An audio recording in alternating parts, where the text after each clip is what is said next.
Le challenge GCDC 2016 consiste en fait à un concours européen qui est organisé par plusieurs partenaires européens des instituts de recherche, des universités et le laboratoire UDIASIC de l'Université de technologie de Compiègne et du CNRS ont participé à ce challenge. Comme étant une doctorante à l'équipe ASER à l'UDIASIC de l'UTC, j'ai participé au challenge GCDC et j'ai travaillé sur la partie contrôle du véhicule avec beaucoup d'autres étudiants et collègues.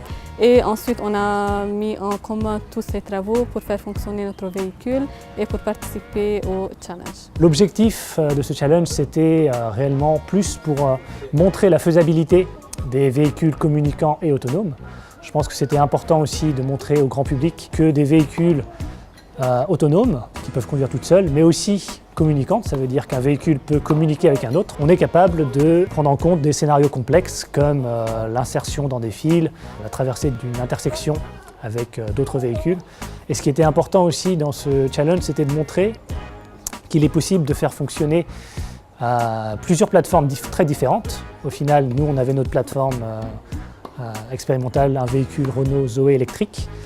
Et on a réussi à faire fonctionner dans un scénario avec d'autres véhicules dont a priori on ne connaissait pas la technologie implémentée à l'intérieur.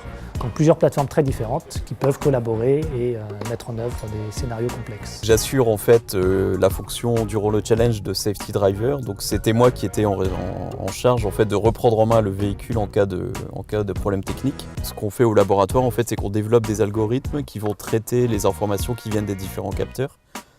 Donc on utilise des capteurs de type caméra, des radars qui sont intégrés directement dans les pare-chocs et des télémètres qu'on appelle des lidars qui sont basés sur des lasers infrarouges en fait, qui permettent de récupérer des nuages de points. Si je prends l'exemple de la Google Car où on a un seul véhicule tout seul avec plein de capteurs qui est capable de détecter les obstacles, de trouver des trajectoires et de fonctionner de manière autonome, indépendant, donc tout seul. Ici, l'idée, c'était réellement d'utiliser les autres véhicules pour donner des capacités augmentées aux véhicules. Si on dote les véhicules de capacités de communication, là, je pense qu'on peut réellement atteindre des performances beaucoup plus élevées que ceux d'un humain.